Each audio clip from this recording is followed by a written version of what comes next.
What's good, you guys? You know who it is, man. It's your boy, Mr. Relentless Lex, and I'm back. Like I never left this mother. Yes, Sirski. All right, so you guys, man, we got Tiffany Haddish tries and fails to humiliate Katt Williams after he exposes her disturbing behavior. Now, Tiffany been in the limelight for quite some time now. She said she's been blackballed. A lot of stuff going on with Tiffany. But she's trying to humiliate Katt Williams for exposing her. And we gonna check this out, bro. We gonna see what Tiffany got to say. Spicy. I was on That's So Raven. I was on all this. I did extra work. I was on all of the white people TV shows, the black people TV shows. I used to be on Dance 360. Why did Tiffany Haddish come out and say Katt Williams says he don't have a, and I believe him, this lighter leash at the Emmys makes me question my beliefs? Why would she say, why would you say that? Guy Tori did a beautiful special about the Comedy Store and Fat Tuesday, where he said that Steve and Cedric and Kevin Hart and Tiffany Haddish came through there and made all lies. Steve and Cedric never performed at the Comedy Store at all. Tiffany was only seen at the Laugh Factory. Katt Williams got all the comedians scrambling to put out statements and respond to his comments from the viral Club Shay Shay interview, and none of them managed to come up with anything to disprove what he said. Take Tiffany Haddish, for example. Tiffany was struggling so much to respond to Katt that she had to resort to pushing the same old Katt uses drugs narrative. And that's the same Tiffany who was arrested just last month for DUI for the second time.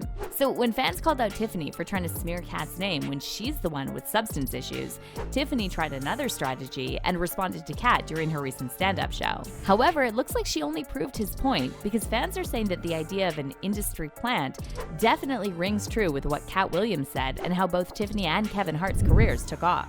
But what exactly did Tiffany say about Katt exposing her? And did she just accidentally prove everything he said about her? Let's break it down. Because they tell you that there's no gatekeepers, but we keep seeing the same people open the gate.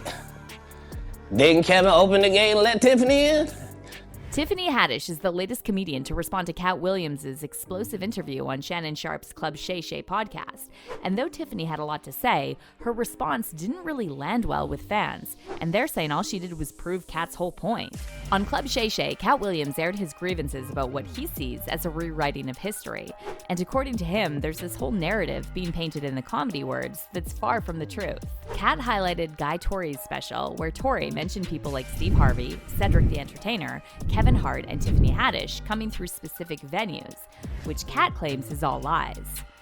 Guy Tori did a beautiful special about the Comedy Store and Fat Tuesday, where he said that Steve and Cedric and Kevin Hart and Tiffany Haddish came through there and made all lies. Steve and Cedric never performed at the Comedy Store at all. Tiffany was only seen at the Laugh Factory.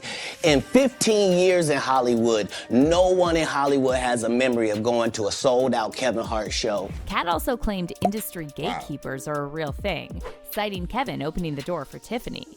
Yeah, because they tell you that there's no gatekeepers, but we keep seeing the same people open the gate.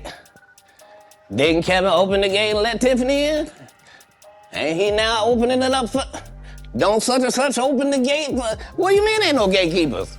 Now, the reason Katt took issue with Kevin Hart pushing Tiffany Haddish is because, in his opinion, there are at least a dozen more talented black female comedians who have been repeatedly overlooked because they don't blindly follow orders from the industry higher-ups. Way back in 2018, Katt popped up on the Frank and Wanda in the Morning Show and broke down Tiffany's sudden rise to stardom.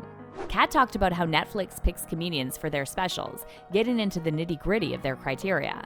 So when the topic of Tiffany's Netflix deal came up, Katt didn't hold back. He mentioned that just getting a special doesn't automatically mean you've got top-notch joke writing skills. And he also pointed out that Tiffany got her Netflix deal without even having a recent tour under her belt. Tiffany Haddish, she been doing comedy since she was 16. You can't tell me your favorite Tiffany Haddish joke. Why? Because she ain't done a tour yet. She ain't done a special. She has not proven the ability to tell jokes back to back for an hour to nobody. And they already ready to down Monique and up somebody who has showed them Girls Trip. Did you think she wrote Girls Trip goofball? Right. Or do you think that was already a script and they handed it to her? It's up to you, whatever you want to believe.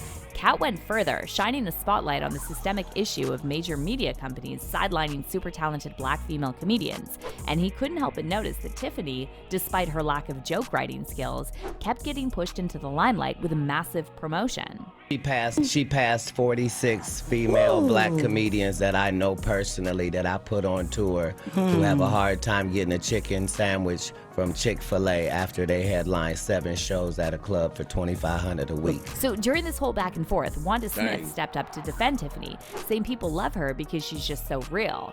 But Katt wasn't having any of that, and he quickly shot down Wanda's defense, saying Tiffany didn't get to be the face of black female comedy just because of her so-called realness.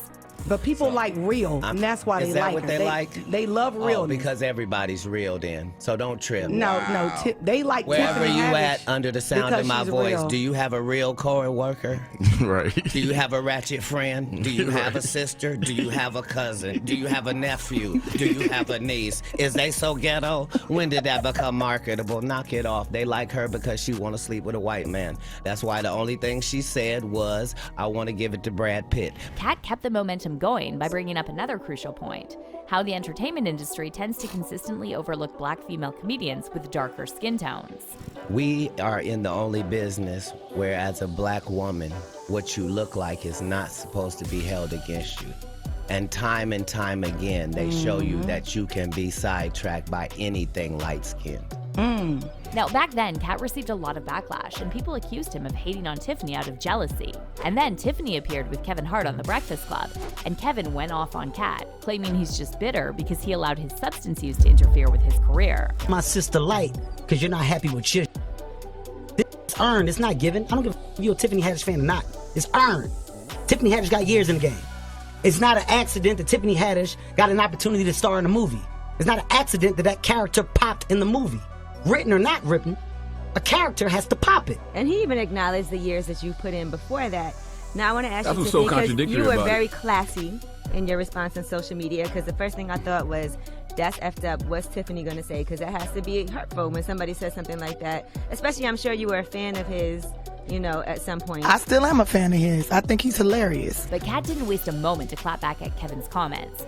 He took the battle to Instagram Live and suggested that Kevin compromised his integrity for the sake of fame and success.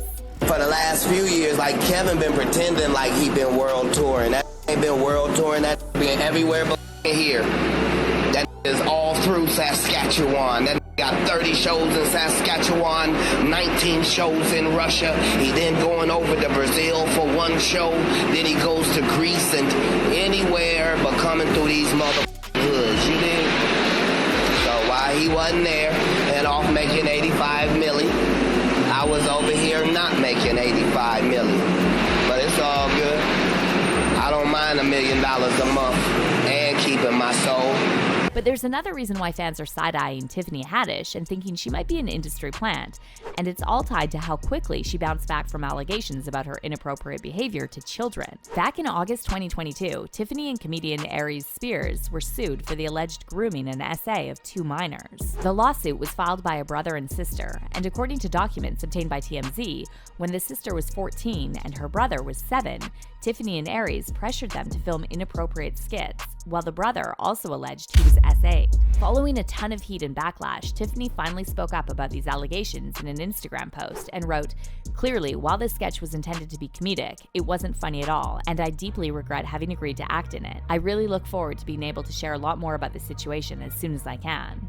But within just a few weeks, the lawsuit against Tiffany was dropped out of the blue, and it was like nothing really happened to her career, despite the whole controversy blowing up. A lot of people thought there was something strange about this whole thing because Tiffany made a lightning-fast comeback. This whole situation's got fans questioning whether there's more to her rise to fame than meets the eye. So now that Katt brought up the whole issue of gatekeepers in his Club Shay Shay interview, fans are again speculating that Tiffany could be a pawn, pushed forward by Hollywood elites to perpetuate negative stereotypes about black women. But it looks like Katt's comments really touched a nerve with Tiffany because she shared like 5 different responses since his interview went viral. First, Tiffany left a comment under an Instagram gossip account that shared a clip of Katt's Club Shay Shay appearance, and she wrote, "I am not mad, I just wish he would get his facts right about me. Dang, I guess I will send him a reminder text." But are we sure that is Katt Williams? He looks a lot like Charleston White. Then the following night, Tiffany performed at the Dania Improv Comedy Theater in Florida, and she started listing her accomplishments, implying that Katt doesn't know what he's talking about. I've been doing. I was on That's So Raven. I was on all this. I did extra work.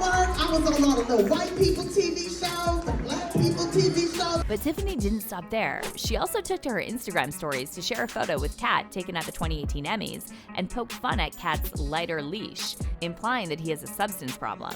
Tiffany wrote, "Katt Williams say he don't have no drug addiction, and I believe him. This lighter leash at the Emmys makes me question my beliefs." But it seems the harder Tiffany tries to mock Katt, the more supporters Katt gains. Fans are now saying that Tiffany pretty much proved Katt's point, and they're also calling her out for implying Katt has substance issues when she's the one with 2 DUI arrests under her belt. One fan said, Dang. "Funny how Tiffany Haddish is trying to bash Katt Williams for smoking, but ain't she on her 40th DUI charge? She needs to worry about not risking other Dang. people's lives because she can't hold her liquor instead of pressing on what Katt said."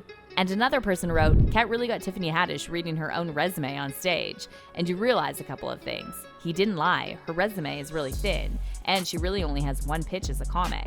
No changeup, no curve, just the one pitch." But how do you feel about Tiffany's response to Katt Williams? And do you think Katt's right about the gatekeepers in the industry? Comment down below, and then check out. Of course, Katt is right. I haven't heard of Tiffany Haddish before a day in my life until she started working with Kevin Hart. Honestly, nah, that's just me. I haven't heard anything, never heard of Tiffany until Kevin Hart introduced her. He opened the gate, just like Katt said. He opened the gate for Tiffany. So she's been getting a lot of DUIs lately, man. You need to go to AA meetings or something. She need to get some help. Because that's an addiction too. Alcohol is an addiction. And she keep getting these DUIs, and it's public records. And it does not look good for a female of her caliber. I think she do have the talent. She's a pretty young lady. Has potential. She just got to follow the right steps and stop hanging with the gatekeepers, because when they tired of her, just like now, they tired of her.